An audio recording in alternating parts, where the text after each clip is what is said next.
어머니가 그리워서 잠이 안 왔던 그런 경험을 가지고 있습니다. 보고 싶은데 그 보고 싶은 것 때문에 잠이 안 온다고 하는 게 참 어려운 일입니다. 그래서 어린 시절에 저도 어머니가 보고 싶고 그리워서 잠이 안 왔던 그런 경험을 가지고 있습니다. 아마 어머니는 우리 모두에게 그리움의 대상인 것 같습니다. 우리 김정학 집사님도 오래전에 이북의 어머님 헤어진 뒤로 또 오늘 또 마음의 그리움을 가지고 계실 거고, 또 아마 한국의 어머님과 떨어져 있는 가정들, 또 오래전에 어머님을 먼저 하나님 나라로 보낸 그런 삶들, 어머님은 우리 모두에게 그리움의 대상이요 헌신과 우리를 위한 사랑으로 일평생을 살아오신 귀하고 가장 아름다운 분인 것 같습니다. 어머니를 통해서 세상을 보는 게 가장 정확하지 않을까 싶습니다. 한 시대의 부흥은 어떤 어머니가 있었느냐에 따라서 그 한 시대의 부흥이 달라지는 것 같습니다. 그래서 어머니의 삶은 시대를 바라보는 망원경입니다. 모든 사람 뒤에는 어머니가 있습니다. 그 어머니의 삶을 통해서 내 인생을 보게 되고, 그 어머니의 삶을 통해서 한 가정을 볼 수도 있고, 그 어머니의 삶을 통해서 한 시대를 볼 수도 있습니다. 자그마한 상자에 아이를 넣어놓고 멀리 지켜봐야만 됐던 어머니 요게벳이라고 하는 여인이 있었습니다. 유모로 그 자녀 앞에 설 수밖에 없었던 이 요게벳이라는 어머니는 장차 전무후무한 민족의 위대한 지도자 모세를 키워낸 어머니가 되었습니다. 바울이 가장 사랑하는 영적인 아들이었던 디모데가 자기 이력서를 늘 소개하는데 늘 빠짐없이 첫 줄에 등장하는 게 자기 어머니 유니게의 신앙이었습니다. 어거스틴이 젊은 날 막 방탕하고 돌아다닐 때에 하루는 술에 만취해서 집에 문을 열고 들어왔습니다. 그런데 집에 문을 열고 들어온 그리고 본 첫 장면을 통해서 아주 방탕하고 또 방황하면서 탕자와 같은 삶을 살았던 이 어거스틴이 그 장면을 통해서 성자로 바뀌게 되는 계기가 되었습니다. 이 사람이 만취해가지고 문을 열고 들어왔을 때 본 첫 장면은 어머니 모니카의 기도하는 모습이었습니다. 자기를 위해서 눈물을 흘리며 기도하는 그 어머니의 기도하는 한 컷 장면 때문에 이 자녀의 한 인생이 송두리째 바뀌게 된 것입니다. 영국이 위기에 빠졌을 때 이 영국을 살린 위대한 목회자이자 감리교의 창시자였던 존 웨슬리라고 하는 사람은 어머니의 영향이 절대적이었습니다. 이 어머니는 참 자녀를 많이 낳았습니다. 19명을 낳았습니다. 이 19명의 자녀들을 다 집에서 가르쳤는데 규칙 생활이라고 하는 이 가정학교의 규범을 만들어서 매일같이 자녀들에게 알려주었습니다. 그리고 방종에 빠져있던 영국을 이 19명의 이 자녀들이 저마다 각기의 삶의 위치에서 이 영국을 살려내는 위대한 민족의 지도자가 되었습니다. 민족의 미래와 민족의 꿈은 이 한 어머니의 교육으로부터 시작이 된 겁니다. 세계 최고의 갑부이자 또 기부자였던 락펠러는 어머니 로라 스펠만이라는 이 어머니가 남겨준 유언 10가지를 통해서 자기 인생이 바뀌게 되었다고 고백하지 않았습니까? 하나님을 친아버지 이상으로 섬겨라.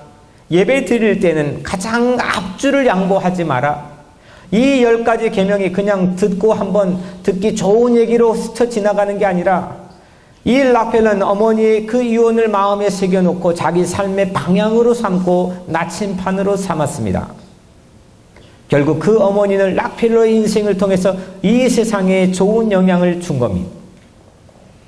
미국의 최고로 존경받는 대통령이 16대 링컨 대통령도 어머니 낸시 여사를 빼놓을 수 없지 않습니까? 아주 어린 시절에 어머니는 이 링컨의 곁을 떠나 하나님 나라로 갔습니다.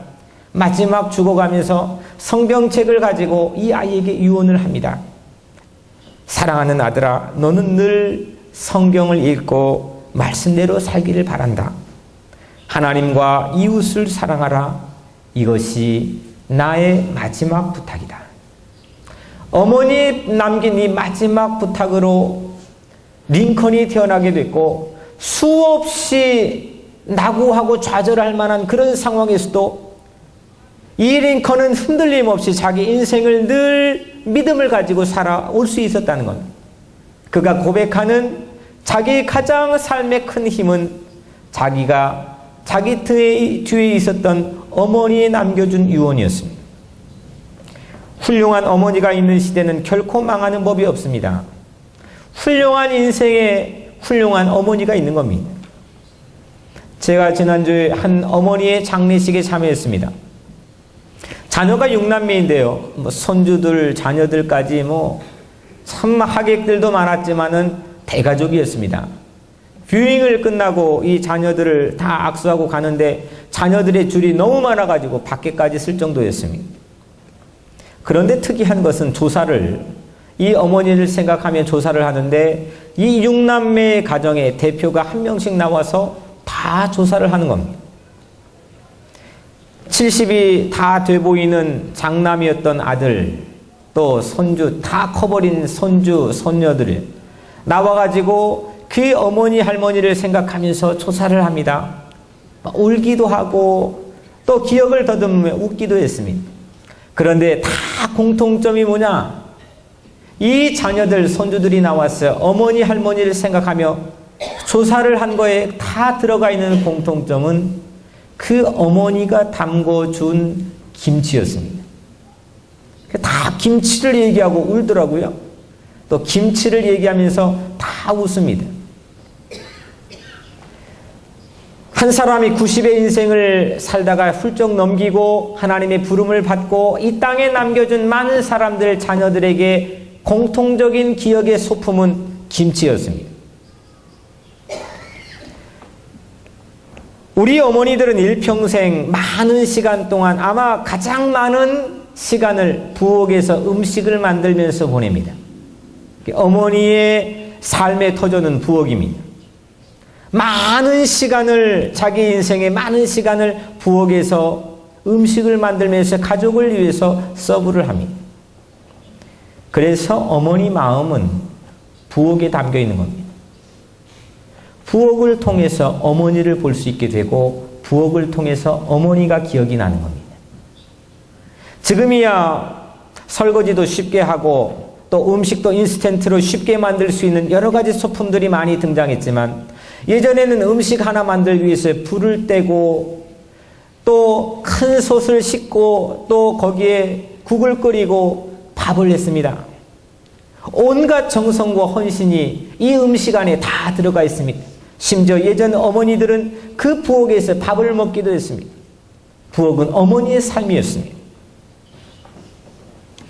일평생 가족들을 먹여 살리는 헌신과 사랑이 이 부엌 안에 담겨 있습니다.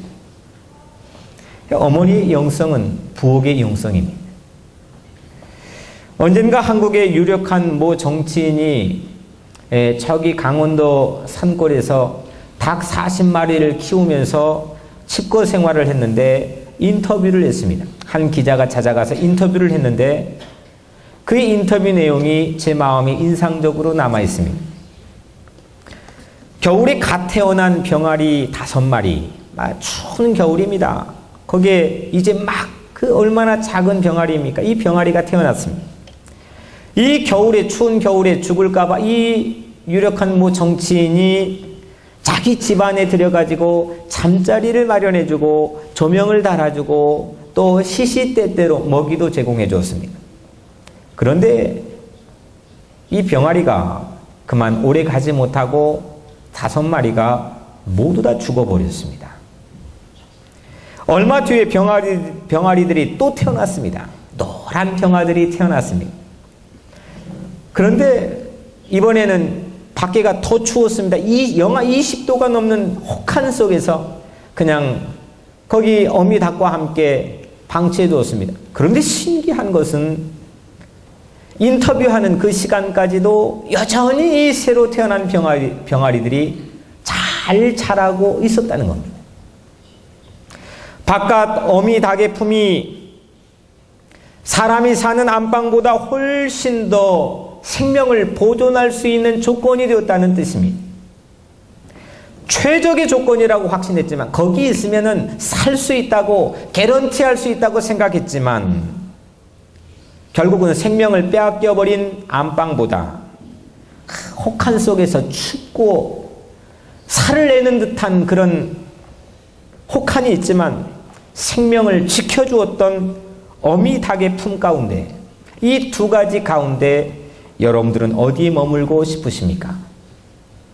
어머니가 늘 그리움의 대상이 되고 어머니 하면 마음이 뭉클해진 이유가 그 품이 그리운 거 아니겠습니까? 본능적으로 우리는 그 어머니의 품을 그리워하며 살아가게 되어 있습니다.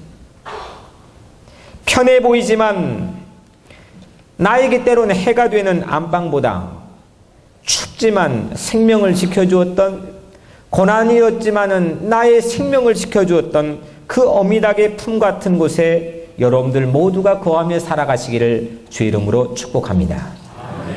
우리 삶의 환경은 뭐 조금 더 환경이 좋아지고 나아지고 출세하고 나에게 명예가 있고 집안이 의리의리하고 좋으면 나는 행복하고 다 잘 될 것 같고 좋을 것 같지만 그 개런티 못하는 게 많이 있다는 겁니다. 생명은 개런티 못한다는 겁니다.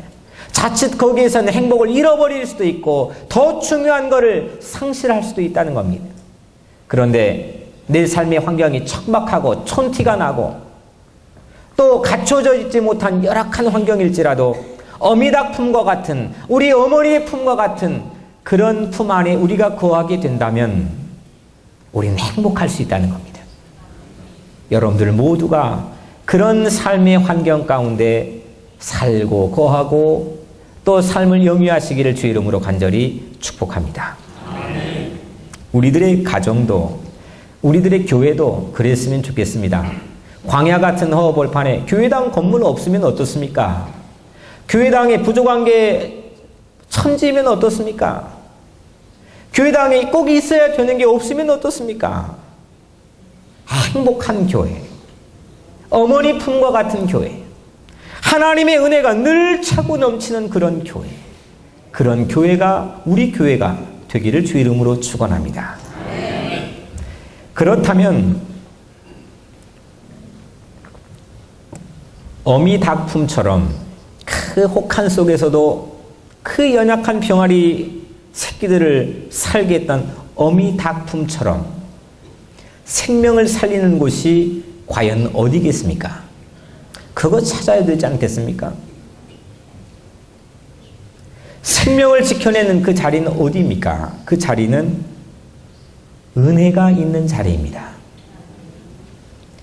아무리 강해 보여도 은혜가 없는 곳은 생명을 보호받지 못하는 겁니다. 강추위에 병아리가 죽지 않았던 것도 이 병아리, 연약한 병아리, 자기 새끼들을 지키려고 하는 그 어미닭의 품에 은혜가 있었기 때문입니다. 어미의 헌신이 있고 사랑이 있고 은혜가 있었기 때문에 환경은 척박했지만 이 병아리들이 생명을 지키고 보호를 받을 수가 있었던 겁니다. 바로 그 품이 은혜입니다. 은혜가 있어야 됩니다. 병아리에게 그 품이 최고였던 것처럼 우리도 하나님의 품이, 하나님의 은혜가 최고라는 걸 여러분들 신뢰하시기를 바랍니다. 부엌이 꼭 그런 곳입니다. 부엌은 나는 그 장소에 함께 있어 보질 못했던 적도 있습니다. 어머니가 혼자 음식 장만할 때 우리가 언제 같이 있었습니까? 나는 못 봤을 수도 있습니다. 근데 어머니가 장만해가지고 내온 음식 안에는 그 부엌의 영성이 담겨 있었습니다. 그걸 먹고 우리는 자란 겁니다. 부엌은 어머니의 은혜가 담겨 있는 곳입니다. 은혜 아니고서 일평생 어떻게 그런 일을 담당하겠습니까? 보상도 없고 월급도 없고 누가 알아주는 사람도 없고 당연한 것처럼 늘 여기며 바라봤던 그 부엌 안에서 어머니의 은혜가 없다면, 어머니의 사랑과 헌신이 없다면 어떤 어머니가 거기서 일평생 음식을 만들어내고 가족들을 위해서 헌신하겠습니까? 그 신비한 비밀은 그 부엌 안에 어머니의 은혜가 있다는 겁니다. 그 은혜가 있는 자리에 있는 사람들은 모두 다 살게 되어 있습니다. 언제 60년, 70년도에 화려한 좋은 삶의 환경이 있었습니까? 오히려 훨씬 더 위험하고 먹고 살기 힘든 곳이었지만 거기에는 우울증 걸린 사람은 없었습니다. 거기에는 질병이 훨씬 더 적었습니다. 거기에는 훨씬 더 강인한 사람들이 태어났습니다. 왜냐? 어머니의 은혜가 있었기 때문입니다. 부엌은 양식을 끊임없이 제공해서 생명이 자라나게 하는 곳입니다. 신비한 곳입니다. 세상에 어디를 가보세요. 생명이 자라나게 하는 힘이 어디 있습니까? 뱅크에, 은행에 돈을 많이 넣어놓으면 그 돈이 내 생명을 자라게 합니까? 아닙니다. 내 삶의 좋은 환경이 나의 생명을 자라게 합니까? 아닙니다. 내 생명을 자라게 하는 힘은 부엌에서 창만해서 나에게 서브되었던 음식들입니다. 그 어머니의 은혜를 통해서 우리의 생명은 자란 것입니다. 양식 없이 살 수 있는 사람 한 명도 없는 것처럼 부엌 없이 살 수 있는 사람 여기에 한 사람도 없습니다. 때론 저처럼 어린 시절에 어머니랑 오랜 기간 동안 떨어져 있을 수밖에 없는 환경을 가진 사람조차도 어머니의 대리자인 누군가의 부엌의 영성과 사랑을 통해서 우리 모두는 이 자리에 앉아 있는 겁니다. 그래서 여러분들은 은혜 받은 사람입니다. 나를 불행한 사람으로 생각하면 진짜 불행한 사람이 됩니다. 여러분들, 나는 은혜 받은 사람입니다. 오늘 이 자리에 앉아 있는 사람, 그리고 이 방송을 통해서 설교를 듣는 모든 사람들, 우리 모두는 은혜 받은 사람들입니다. 이 사실을 깨달아야 됩니다. 부엌에도 두 가지 종류가 있습니다. 안방 같은 부엌이 있고 어미닭품 같은 부엌이 있습니다. 안방 같은 부엌은 편리해도 은혜가 부족합니다. 은혜가 없습니다. 이걸 끝까지 지켜내겠다고 하는, 내 생명을 바꿔서라도 이걸 지켜내겠다고 하는 그 깊은 은혜가 부족합니다. 그런데 어미닭품은 칼을 들이밀어도 세상에 어떤 공격이 오고 혹한이 오고 고난이 밀려와도 이건 내가 내 목숨을 바쳐서라도 지켜보겠다고 하는 은혜가 그 품 안에는 담겨 있습니다. 우리는 어머니를 통해서 또 예수 그리스도의 십자가의 은혜를 통해서 우리는 그 은혜를 이미 받은 사람입니다. 엄청난 은혜를 받은 사람들입니다. 안방 같은 부엌은 주방 기구가 아무리 좋아도 자칫 생명을 위협할 수 있는 음식을 만들 수도 있는 반면에 어미닭품과 같은 부엌은 주방 기구가 촌티나고 잘 갖춰져 있지 못하고 열악할지라도 거기는 생명의 기운을 북돋는 그런 명약을 만들어낼 수가 있다는 겁니다. 20세기 미국의 성서 다음으로 가장 많이 팔린 책이 칼리 지브란의 The Prophet, 예언자라는 책입니다. 이 책에 아주 중요한 글귀가 남겨 있습니다. 제가 설교를 할 때마다 이 마음이 늘 전달이 됩니다. 이 글귀를 잠깐 소개합니다. 대충 하자는 마음으로 빵을 구우면 그 빵은 맛이 없어지고 사람들의 꺼진 배를 충분히 채울 수 없습니다. 포도 열매를 마지못해 짜면 그것이 독이 되어 포도주 안에 스며듭니다. 온 정성을 다해서 제 말씀의 부엌에서 말씀을 준비해가지고 여러분들에게 대접하면 반드시 여러분들의 영성이 성장하고 자란다는 걸 제 마음의 믿음을 가지고 있습니다. 이걸 대충 하고 여러분들이 하는 모든 일들을 대충 하고 대충 빚고 대충 장만하고 대충 써고 하면 거기에는 아무것도 기대할 게 나오지 않습니다. 이렇게 부엌에는 영성이 담겨 있습니다. 은혜 받은 사람은 부엌에서 음식을 만들면 거기에선 명약을 빚을 수 있지만 은혜가 없는 사람, 은혜를 받지 못한 사람이 부엌에서 음식을 만들면 자칫 그거는 독약이 될 수도 있는 겁니다. 부엌은 가정의 건강을 측정할 수 있는 저울과 같은 곳입니다. 부엌을 보면 그 가정이 보입니다. 부엌을 보면 전체가 보입니다. 부엌은 그래서 그 가정을 볼 수 있는 망원경입니다. 부엌은 공동체의 영성을 알 수 있는 통로이기 때문입니다. 잘 되는 집의 부엌을 보면요, 거기는 은혜가 넘칩니다. 사랑이 넘칩니다. 웃음이 있습니다. 싸우는 교회를 보면요, 가장 큰 원망의 진원지가 어디서부터 무너지느냐? 다른 데가 아닙니다. 거의 백발백중 부엌이 먼저 무너집니다. 부엌에서 서로 시기심이, 질투심이, 서로 험담이, 서로 욕을 하고 서로 남을 열등감과 우월감에 빠져있는 그 가장 깊은 곳이 어디냐? 부엌입니다. 그래서 부엌을 보면 전체가 보이는 겁니다. 오늘 9절에 서로 대접하기를 원망 없이 하고 했습니다. 대접은 헬라어로 필록세노인데 사랑과 나그네 이 두 가지 단어가 합해져 만들어진 단어입니다. 대접.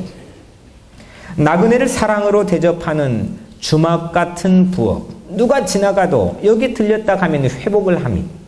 이런 주막 같은 부엌이 진정한 대접이 있는 곳 아니겠습니까? 부엌은 대접을 준비하는 곳인데 그 부엌에서 원망과 불평이 가득하다면 그 대접이 어떻게 되겠습니까? 부엌에서 섬길 때 은혜로 섬겨야 대접이 대접다워지는 겁니다. 오늘 10절에 각각 은사를 받은 대로 하나님의 여러 가지 은혜를 맡은 선한 청지기 같이 서로 봉사하라. 쉽게 말하면 각각 은사를 받은 대로 서로 봉사하라는 겁니다. 내게 탤런트가 있습니다. 그 받은 탤런트를 가지고 여러분들 삶의 현장에서 교회 구석구석에서 봉사를 하는 겁니다. 그런데 은사대로 봉사한다고 다 봉사가 아니라는 걸 10절이 말하고 있습니다. 참다운 봉사의 목적이 무엇인지를 오늘 10절이 말하는데 하나님의 여러 가지 은혜를 맡은 선한 청지기 같이 여기 담겨 있습니다. 하나님의 은혜를 맡은 선한 청지기 같이.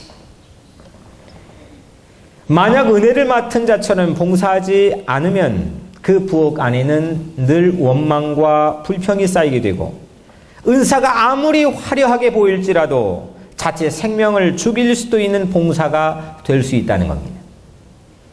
하나님은 어머님에게 은혜를 맡겼습니다. 그래서 우리는 아까도 높고 높은 하늘이라 그 하늘보다 더 높은 게 하나 있는데 그 높은 하늘은 어머님의 은혜라고 우리가 노래를 부릅니다. 이 엄청난 높은 은혜를 우리는 모두 다 받았습니다. 하나님께서 어머님에게 하나님의 대리자로 은혜를 주었습니다. 그래서 어머니는 하나님의 은혜의 관리자입니다.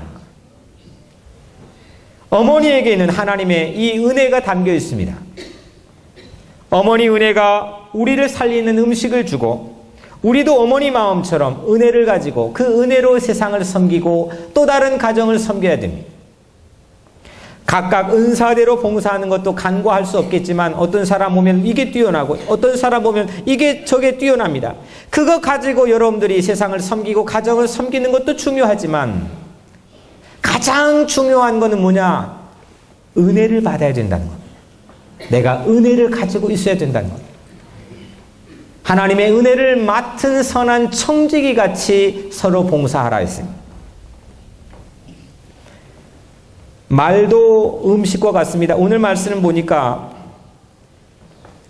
만일 누가 말하려면 하나님의 말씀을 하는 것 같이 하고 했습니다.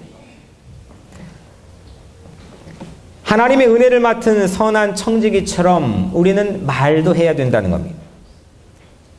말로 섬기고 봉사할 수 있습니다. 어떤 말을 하느냐? 하나님이 우리에게 말하는 것처럼 우리도 말해야 된다는 겁니다. 말 재주로만 하지 말고 말 논리로만 말하지 말고 말을 할 때는 마치 하나님이 말씀하시는 것처럼 은혜를 가지고 말해야 된다는 겁니다. 말에 은혜가 있어야 됩니다. 말에 은혜가 흘러야 됩니다. 논리 가지고 사람의 마음을 움직이는 게 아닙니다. 그는 움직이는 척 해주는 겁니다. 사람의 마음을 움직이는 것은 은혜입니다. 사랑입니다. 어머니가 언제 논리가 있었습니까? 그런데 어머니만큼 우리 인생을 흔드는 게 어디 있습니까? 어머니 앞에서는 우리 모든 인생이 흔들리는 겁니다. 왜냐? 거기에는 은혜가 있기 때문입니다. 하나님께서 주신 그 은혜로 우리 삶을 흔들었습니다. 하나님이 언제 우리에게 논리를 말했습니까? 그런데 하나님께서는 우리에게 은혜를 주셨습니다. 그 십자가의 은혜와 사랑을 통해서 이 인류가 이 세상이 흔들리지 않았습니까? 우리는 말을 해도 행동을 해도 그 은혜 맡은 자처럼 하라는 겁니다. 또 누가 봉사하려면 남보다 우월한 재능으로만 할 것이 아니라 하나님께서 공급하시는 힘으로 하는 것처럼 봉사해야 합니다. 봉사도 은혜가 있어야 됩니다. 은혜 없이는 사람이 열심을 부리면 그 열심이 누군가에게는 토리의 열심을 부리면 부릴수록 상처가 될 수도 있습니다. 은혜는 우리의 말을 어미다개품처럼 생명을 살리는 말로 바꿔줍니다. 우리 교회 비전은 예수님처럼입니다. 하나님 사랑, 이웃 사랑, 교회 사랑. 하나님의 사랑은 예배를 통해서 깊어집니다. 한 집을 예로 들자면 우리 맨 처음에 집에 문을 열고 들어가면 뭐가 있느냐? foyer, 현관이 있습니다. 그 현관에서는 하나님을 만납니다. 예배를 통해서 하나님을 만나는 겁니다. 현관에 문을 열고 들어가면 뭐가 있냐? 리빙룸이 있습니다. 거기에선 소파에 앉아서 이야기도 하고 대화도 합니다. 서로 관계가 깊어집니다. 우리 교회로 말하자면 전파사의 소그룹 모임입니다. 그리고 진짜 친해지면 그 집안 주인하고 진짜 밀착이 되고 관계가 깊어지고 친해지면 그 다음 어디 가느냐? 마음대로 가서 냉장고 문을 열어봅니다. 가서 설거지도 해줍니다. 부엌에 들어갑니다. 부엌은 아무나 들어가는 게 아닙니다. 한 교회의 질적 신앙의 수준을 보게 되면 어디를 봐야 되냐?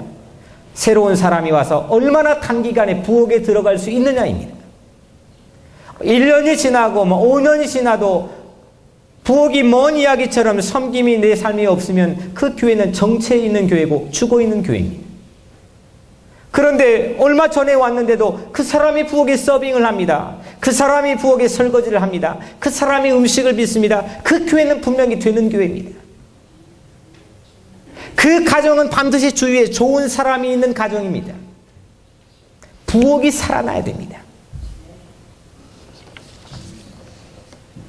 그래서 현관은 하나님의 사랑으로 들어갈 수 있고 거실은 이웃 사랑으로 들어갈 수 있으며 하나님의 사랑으로 현관에 들어가고 이웃 사랑으로 거실에 들어가면 우리는 부엌까지 가야 되는, 그래서 이 종의 목회 비전은 foyer to the kitchen, 현관에서 부엌까지입니다. 현관을 지나서 거실까지 가서 부엌까지 가야 되는 겁니다. 많은 요즘의 현대 교회인들은 현관까지만 갑니다. 큰 교회 가가지고 남 모르게 앉아있다가 그냥 가는 경우가 많습니다. 그냥 예배만 보고 갑니다. 어떤 경우는 조금 더 나으면은 소그룹 모임을 합니다. 거기까지 가서 사람 사귀고 친구를 만듭니다. 그런데 진짜 예수님처럼 가기 위해서는 foyer to the kitchen, 부엌까지 가야 됩니다. 어머니 마음으로, 어머니 은혜로 부엌까지 가야 됩니다. 그래야 되는 교회가 됩니다. 철로 역정은 천국 가는 순례죠. 성도가 살아가면서 늪도 지나고 도시도 지나고 강도 건너고 산도 건넙니다. 이게 철로 역정이란 책입니다. 우리 교회의 철로 역정은 현관, 거실, 부엌입니다. 이것이 성경이 주는 제자의 길이고 예수님이 갔던 길이고 예수님이 가르쳐준 길입니다. 부엌은 섬기는 장소인데 은혜로 섬겨야 됩니다. 그래야 생명을 살릴 수 있습니다. 주방만, 이 부엌은 주방만 부엌이 아니라 당회도 부엌이고 기관도 부엌이고 전파사도 부엌이고 여러분들 직장도 부엌이고 여러분들 삶의 터전도 부엌이고 온통 우리가 섬겨야 될 이 세상의 많은 곳이 부엌입니다.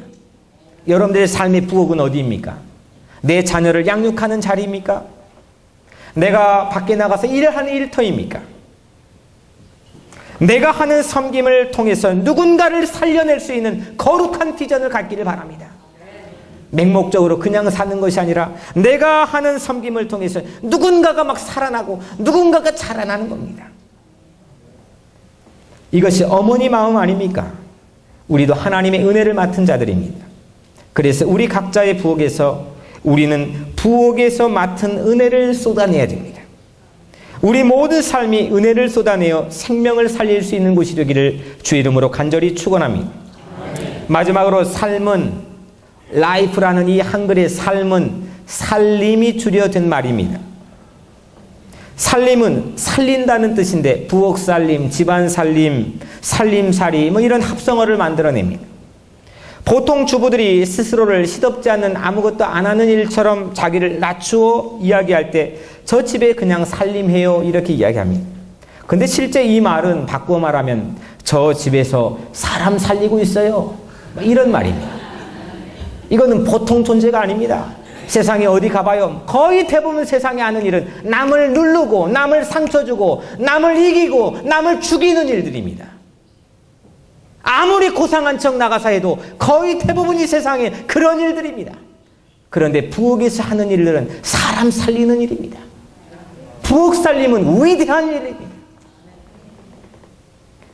부엌은 살림이 있는 곳입니다. 사랑하는 성도 여러분, 예수님의 십자가야말로 진짜 부엌 아닙니까? 자기의 살과 자기의 피를 가지고 우리를 살려내는, 우리를 구원시키고 우리를 인도하고 우리에게 용기를 주는 위대한 구원의 떡과 구원의 잔을 만들지 않았습니까? 거기는 위대한 영성이 담겨 있습니다. 예수님이 십자가 짊어지고 자기의 몸을 가지고 빚어놓은 그 음식, 골고다 언덕이 있는 곳이 부엌입니다. 하나님의 은혜를 맡은 선한 청지기처럼 우리를 끝까지 섬기셨기 때문에 예수님에게도 가능한 일이었습니다. 이제 우리도 각자의 부엌에서 살림살이를 새롭게 시작합시다. 죽이는 일 하지 말고 살리는 일을 합시다. 교회 각 기관도 부엌입니다. 교회에서 내게 맡겨진 부엌이 있습니다. 당회가 있습니다. 방송을 합니다. 여러 가지 청소를 합니다. 부엌이 있습니다. 그곳에서도 살림살이를 해봅시다. 생명을 살리는 섬김으로 말입니다. 가정에서 여자만 부엌 책임자가 아닙니다. 가정 모두의 각각의 부엌이 있는 겁니다. 살림의 꿈을 가지고 은혜를 맡은 선한 청지기처럼 섬기는 가정이 있어야 살아나는 겁니다. 모두 영적인 부엌까지 foil to the kitchen, 현관만 있다 그냥 가는 게 아니라 현관을 거쳐서 거실까지 가서 부엌을 살리는 그런 위대한 성도들이 여러분들 되시기를 주의 이름으로 간절히 축원합니다. 기도하겠습니다.